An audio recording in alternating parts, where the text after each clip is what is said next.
The Paul Leslie Hour, helping people tell their stories. And now, your host, Paul Leslie. Hey, it's me. Hello and welcome to the Paul Leslie Hour. Thank you for tuning in. Before we get into the interview, I would be honored if you would consider going to thepaulleslie.com and clicking Support the Show. There are quite a number of things I want to accomplish with the Paul Leslie Hour, and you can help me get more of these interviews out there to the masses. It only takes a moment, and it makes a world of difference. Last but not least, tell someone about the Paul Leslie Hour. Let them know in whatever way you can. And now let's get into the interview.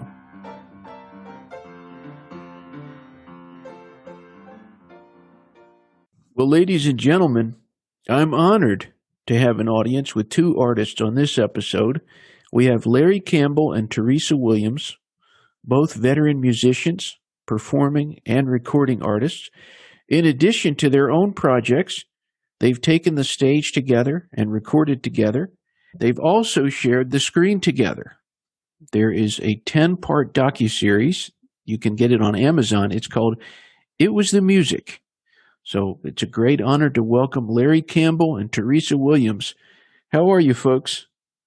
Good. That was a very kind introduction. Very nice, Paul. Good to be here. Thanks. I'm honored to have you all.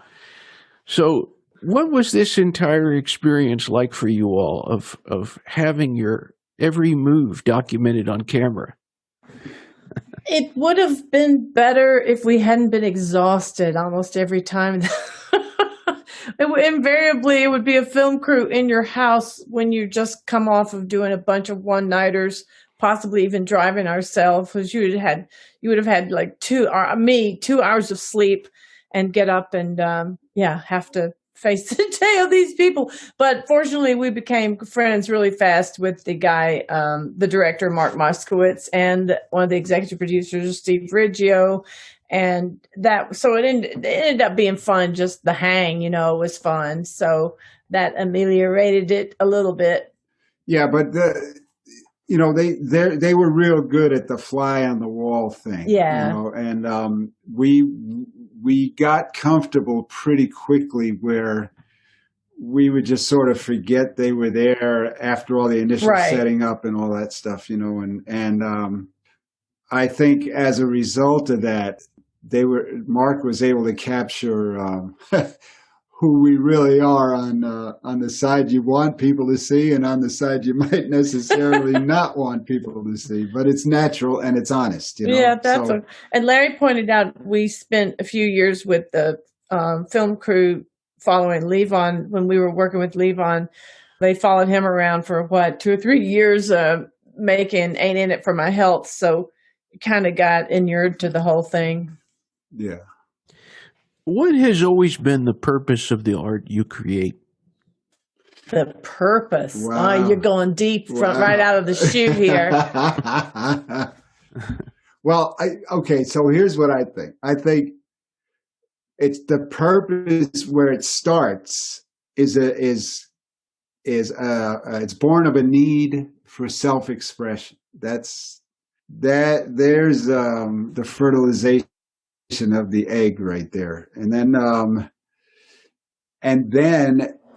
it when you start to kind of get a picture of the potential and the power of that kind of expression, you start to think more outside yourself about how it's going to affect people that who you want to move. You want to move these people in a way that makes their day better, basically, or makes their life better in the smallest possible way, or elevates their mood, or helps them think about something, or once you get a feel of what your need for personal expression is doing to somebody else, you want to treat it with a lot of respect, and you want to make that self-expression something that has a positive effect on the people that are going to be listening to you. I'll say the pandemic pause want it or not, has been deep for me. I needed it. I knew I needed it.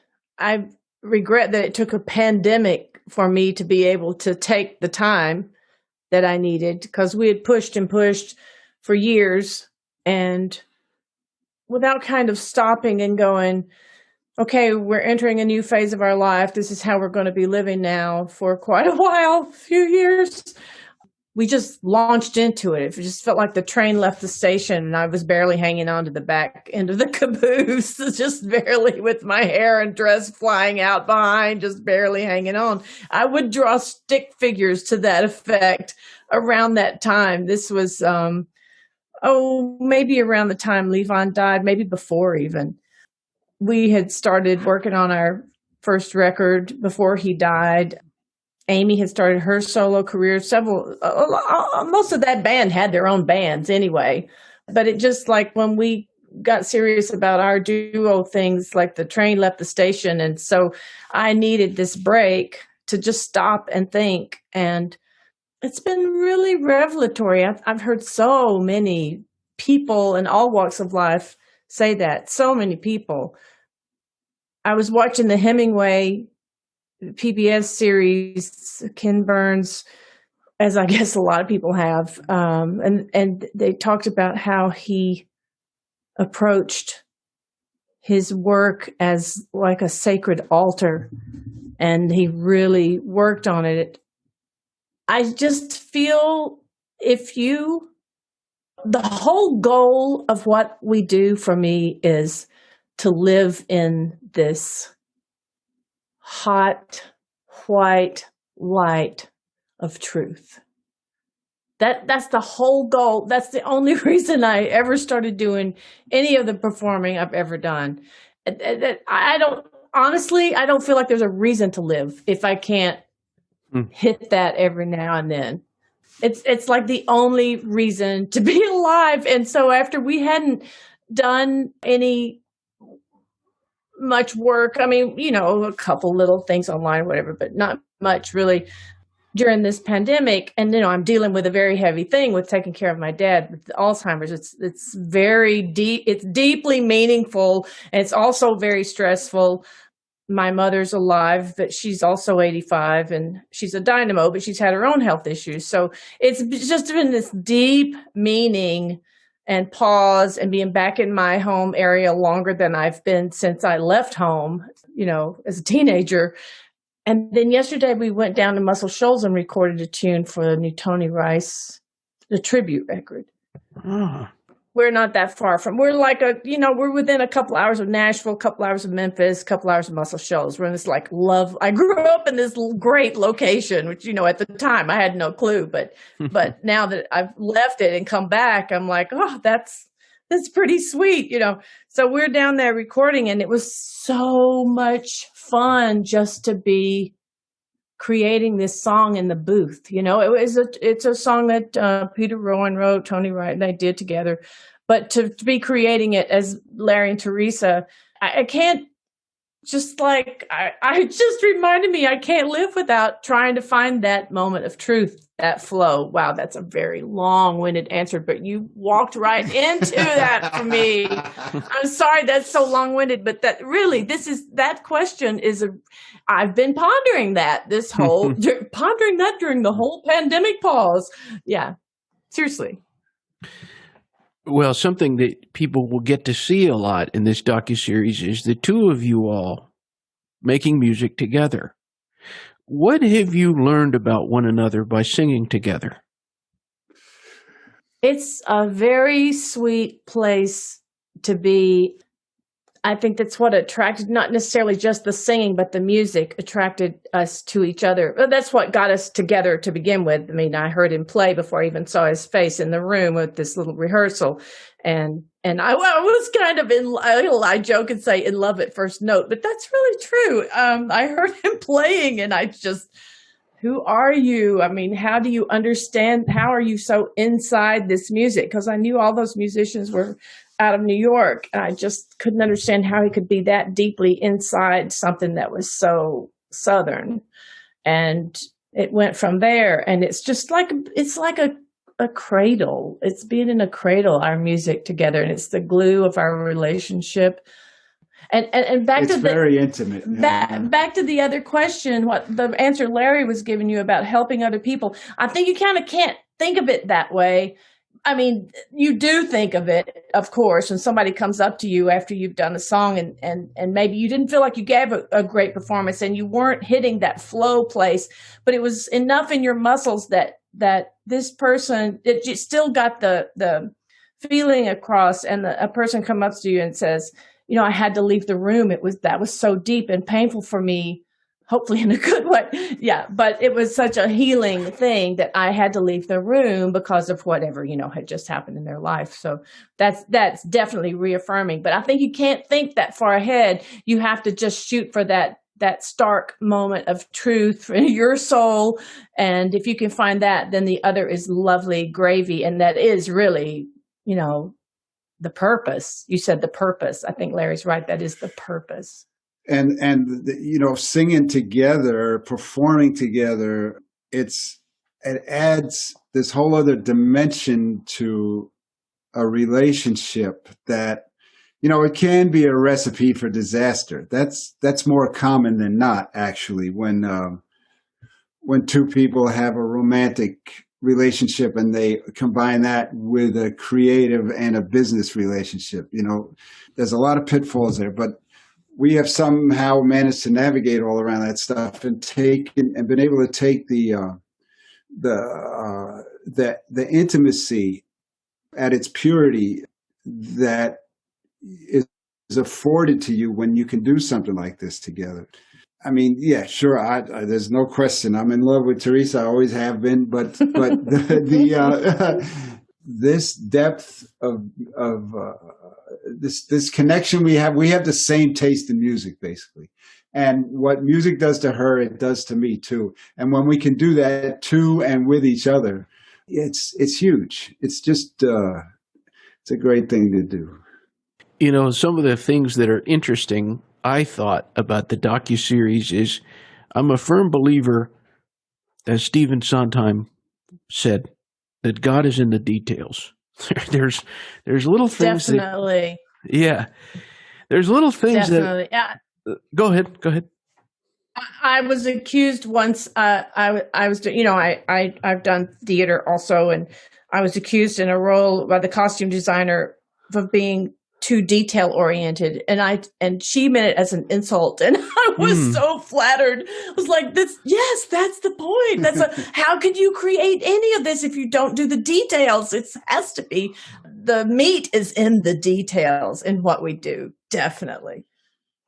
Well, tell us a little more about that. That was one of the things that they talked about. You talked about this background of musical theater. What would you say that's given you? Well, I wouldn't say musical theater. I would say theater. They didn't have a music theater department at school I went to, but I think people think because I sing that was probably my thing. And I did do some musicals because I like to eat and there aren't as many plays, but I really wanted to, what I went to study was straight up, Shakespeare and Chekhov and so yeah, but I ended up down the road being cast as Mountain Women, and I liked that. That was fun too. But the whole thing for me is needing to tell a story and living in that place of truth. I'm just going to keep hammering this today because it's just so much on my mind. It's the point of singing a song. It's the point of creating a role. Just always going for that truthful moment. And if you can get there, there's nothing like it on earth. And because you're in it, it'll translate in the way that Larry's talking about. I'm repeating myself now. But yeah, it's all telling a story to me. The music, if Larry's playing a solo, he should be telling a story. To me, it's not about finesse. I've had people say about Lucinda Williams. Okay, let's use that example. About Lucinda Williams. I don't get it. She doesn't have a good voice. And I'm like, you are so missing the point. Anybody can who can write a phrase with the same lyric and sing over and over all the way to Jackson. I don't think I'll miss you much. All the way to Jackson. I don't think I miss you much. And then just break your heart with it. I don't care how. I love her voice, by the way, but it's not, I don't know who is somebody with a really pure, clear voice. It ain't Shirley Jones. Lucinda's a great example of just getting the heart of the matter out there. It doesn't have to be pristinely beautiful, perfect voice that a voice teacher would love, doesn't matter. It's just getting that story out there. The truth. Well, that brings up something interesting, and that's something it has always fascinated me. Because when I think about singers that I like, where the way they sing, it really moves me. I can think of, as Larry said, Shirley Jones, but then there's people like Randy Newman, and, there's so many different types of voices, but I'd like to know from both of you, what makes a great singer? Well, I think technique is one thing in any kind of art that you do. Technique, it's great to have technique. It's great to be a skilled guitar player who can, it's great to be a skilled vocalist. But I think, or as an actor, to have all of your technique, but at the time you hit the stage or you get in front of the microphone in the studio, you drop the technique and you just go for the story you're telling, the truth of what you're trying to tell in that moment. And if you can't drop your thinking about the technique, you've missed the boat already. It has to be, you have to have done it so much that it's not, you're not thinking about it. Yeah, and a great singer to me is someone who opens their mouth and you're hearing their soul, There you go. And there is there's way opposite ends of the spectrum. The other day for the funeral over there in England, Prince Philip. Prince right? Philip, yeah. That 5-voice choir that was singing to him, I've never heard more beautiful, pristine vocals in my life. I was stunned at the beauty of that. It worked for me. And that was its own kind of beauty. But then I can Then listen. you have Lucinda Williams. Then you have Lucinda Williams on the other end of the spectrum. Or Bob, Yep, there you go. By all standards, Bob is not a singer. But man, that guy can deliver a song when he wants to, and it gets right under your skin. Bob Dylan, I mean, of course. Boots of Spanish leather. Yeah. Just kill me now. Boots of Spanish leather. And Teresa and I had almost a decade of making music with Levon when his voice was ragged and raw and just decimated. But the man, every time he opened his mouth, even with that voice, he was there. It mattered. It mattered. Yeah, it was his soul that came out. I always say there was no distance between who he is and what he was putting out with his voice. If you got that, you're a great singer. I'm just going to boil it back down to the truth. He just wouldn't put up with anything phony around him. If people came and were like trying to shine the audience on and be all, full of their ego. We all got ego, but at some point you have to check it at the door and, open the raw part of yourself out there. And if there's a lot of ego flashing around, before you know it, those people weren't around anymore. They weren't playing with him. He kept kind of a pure, we were trying. I'll put it that way. I don't want to. Yeah, I like to think I try to go for the truth. Usually, if it's a good day, you get there. One of the things that anybody who reads about you all, also who see the docu-series, is it's just amazing the cast of characters that you get to meet along the way. It's like you're a few minutes into the first episode, and it's like, oh, there's Bill Payne. And then, oh, for you all, is there times you have been able to make music with just some incredible people? And are there times you pinch yourself? Yes. The first night when Emmy Lou came and played at the barn.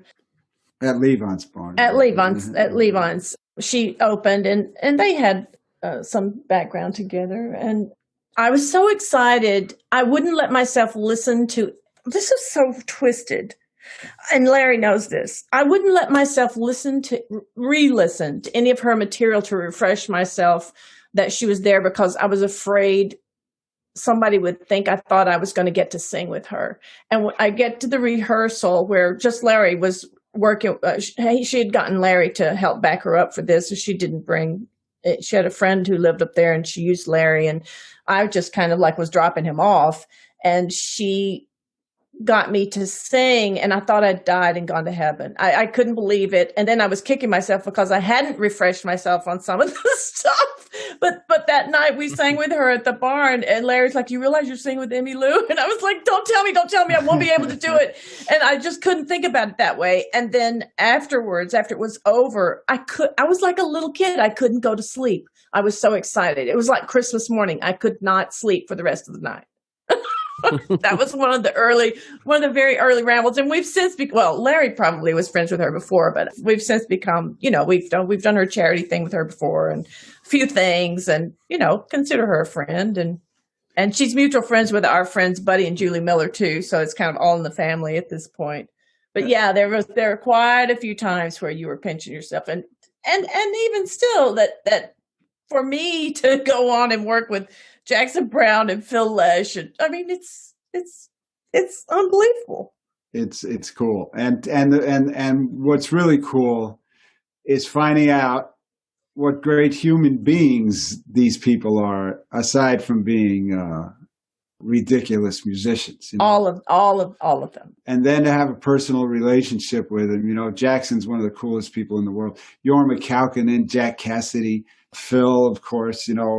Elvis Costello, Emmy Lou, all these people whose music we admire and that moves us very deeply. And we get to know them and get to establish a relationship with them. And they're just, their personalities match their artistic output, which is, it's a beautiful thing. Well, who is the nicest person in the music business that you've encountered? That's a toss-up between all these people we've named off. Seriously. Yeah. Really, it's we've just been very fortunate in working with really, really decent, sweet, intelligent people, most of whom I would just, even if music weren't involved, I would take the job just to get to hang on the bus to listen to them expound, on their worldly wisdom. Seriously. Yeah, it's hard to put a crown on one person in that category, And most of them survived the 60s, so there's some, and lived to tell it. So there's there's a lot of worldly wisdom to impart. Yeah, all those people we mentioned, can wear that crown. I'm not trying to be nice about it. Exactly. That's the truth. Yeah. They'll have to pass it around, but they walk the talk, all of them. It's true. And all of them are so excited about, say, a new guitar, like John Sebastian, for example. He's like a little kid Christmas morning with a new instrument, and he's walking around showing everybody, here, play this. You want to play this? Handing you his new instrument. Yeah. But all of them are just like kids about the music. That's why they're who they are. When we were when I was with Dylan, we did a month of touring in South America with the Rolling Stones, and the hang was always in Keith's hotel room after the shows, and to find out that he is still has the enthusiasm of an 11-year-old kid when it comes to music. It's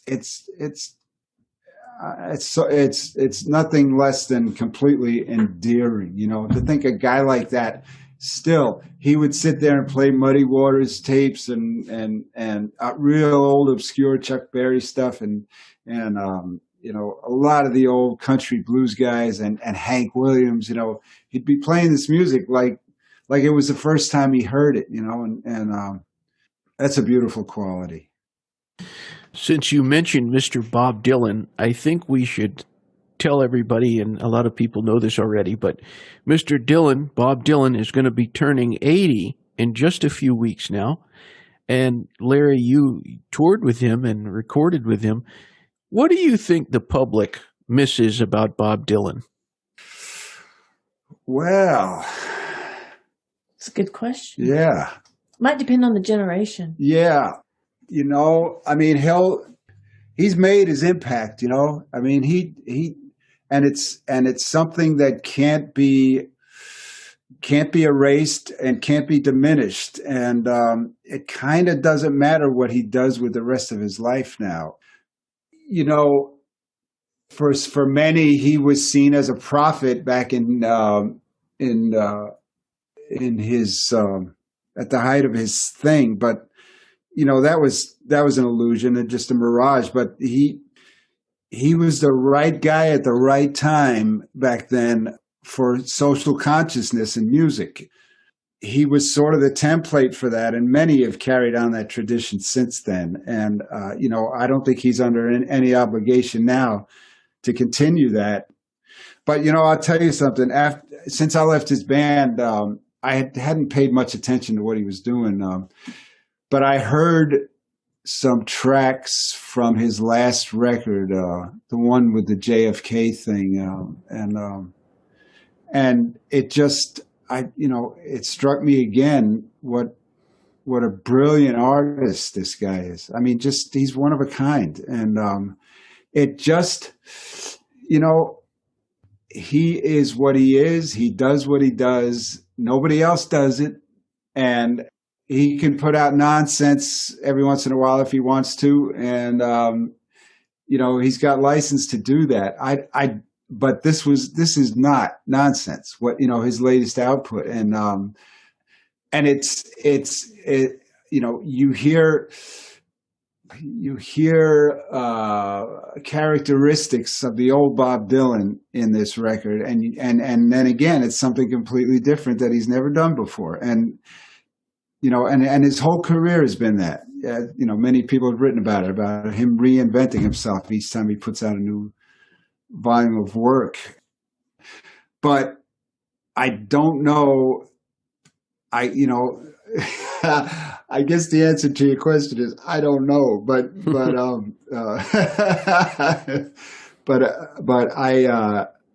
I think he has nothing left to prove.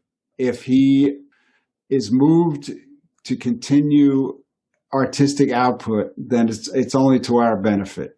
That's for those who will take the time to listen to it. I really admire that somebody with that kind of talent who earned his breath on earth, decades and decades ago, keeps earning that breath and keeps obviously passionately pursuing the truth. The reason, yeah, I'm sorry, yeah. It's just very impressive. He could sit home. He could have done that decades ago, sit home and rest on his laurels, and he just keeps after it, like all these other people we've been talking about. An unbelievable gift, Picasso or something, One of the things in the docu-series that I really liked was getting to see how you all interacted with people. Somebody would come up to you and they would want to talk to you after the show. What is that experience like for you when somebody, they just saw a concert before the whole lockdown and everything, of course, but somebody would come up to you and they wanted to get to know you? Can I tell this? We were having lunch at the Clearwater Festival and the artist cafeteria thing with Joan Osborne, and she said, we're all doing the signing table now, and that's great. And she said, but don't you get like, she's talking to me, don't you get like, there's always like the drunk guy who just wants to hang on you and kind of slobber on you, and I said for a second, and I said, yeah, but I just give them to Larry because they're always the guitar slingers who just want to hang and slobber on Larry. Yeah, the guitar slingers. And then we'll get the wives who tell me, my husband drugged me here and I couldn't stand the guitar, but thank God you're telling stories in between because that saved the show for me. So you get all of it. I miss that. I'm missing the signing table. And sometimes they have trouble getting me out there because, like, I don't know, in the film, I think we talk about we were supposed to sing the national anthem the next day at the Rangers or something, New York Rangers. And I'm just, you can't stand there and talk for an hour because you won't have a voice next day. You've just done a 2-hour show full on, and you got to have a voice for like really singing. Yeah, so that I have that fear sometimes, but when they get me out to the signing table, they can't get me away from the signing table because I'm having such a good time talking to people. I do, and people come up and give you little gifts and things that I still treasure. It's like I had one woman put a bracelet of hearts and little charms on it, very meaningful, and she just pressed it into my hand and looked at me with all this meaning, emotion in her eyes, and didn't say a word and walked away. Just stuff like that. I'm blown away, and I miss that connection. But as I was saying in the first question, why we do this, or what does our music mean? When somebody comes up to you after a show, and they're either in tears or they're buoyant or they're obviously moved by something you just did. There's nothing like that. There's nothing, the personal satisfaction you gain from that is totally unique. You've helped this person in a small way, in a small, relatively insignificant way, but you've done something from your need for self-expression that has made this person's day better. It's just passing it along because the music did that to us when we were growing up, and you're just kind of, the conduit passing it along, really, that whole experience. And getting that feedback from your audience is it's worth its weight in gold. Yeah. So what is on the horizon for Larry and Teresa? There's a great question, Paul. Yeah, my pandemic pause is looking at all of that. Yeah, we am. We got to figure it out.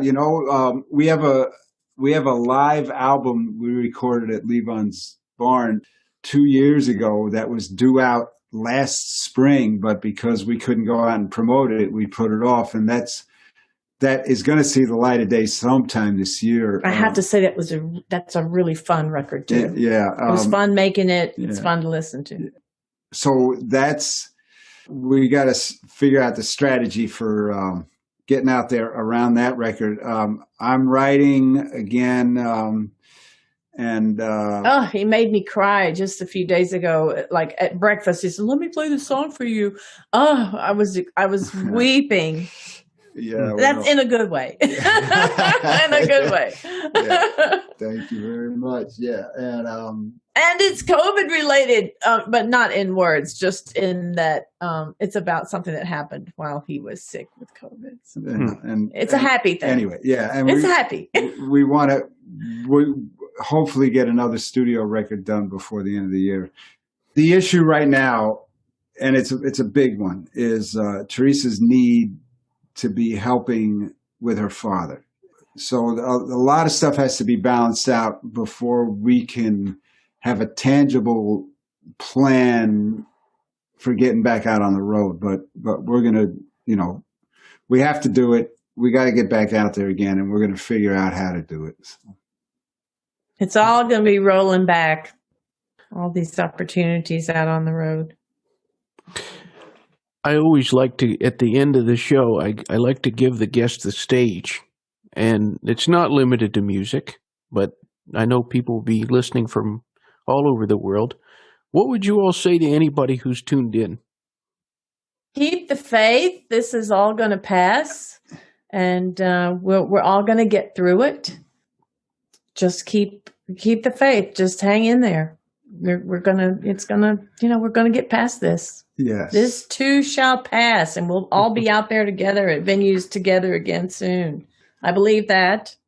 We will, and I hope many of you have and will continue to use this time, even when stuff gets back to normal, to find the thing that you're most passionate about and dive deep into it.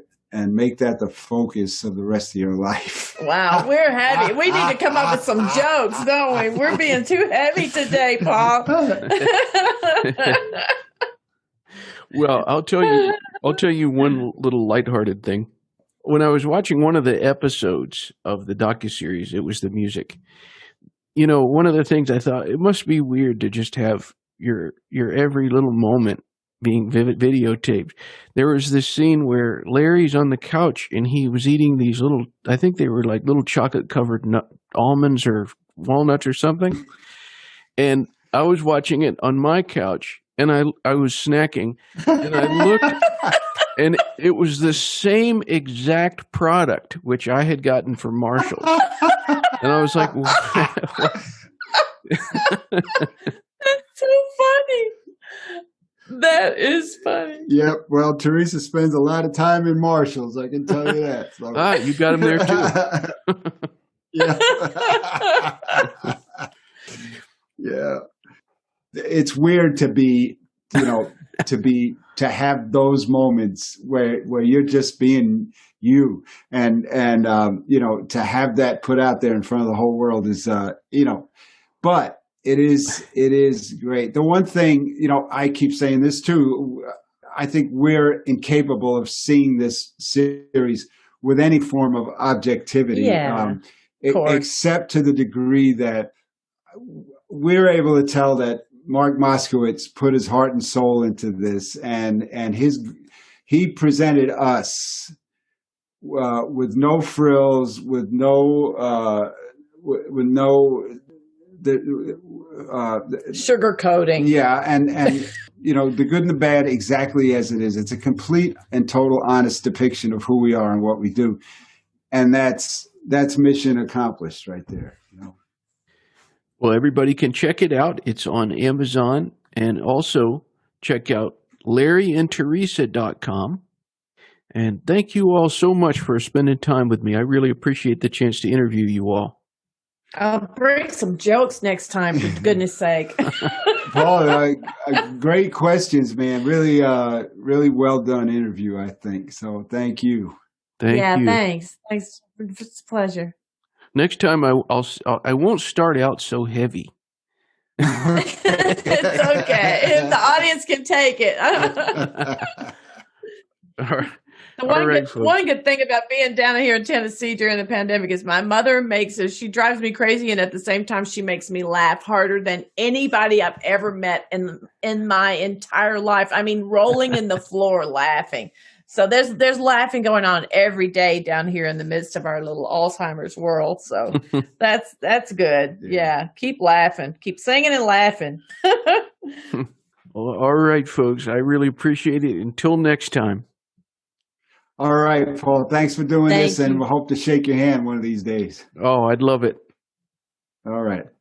Until next time. Okay, bye now. Ba ba ba da beep ba boop da boop da beep ba da leap ba knock da bees. I walk on teach a girl a get it. No, it's a got oh, is it and gaga kiss a got oh, is it I'm swagging. I believe it's a good, but don't talk about again. Goodbye.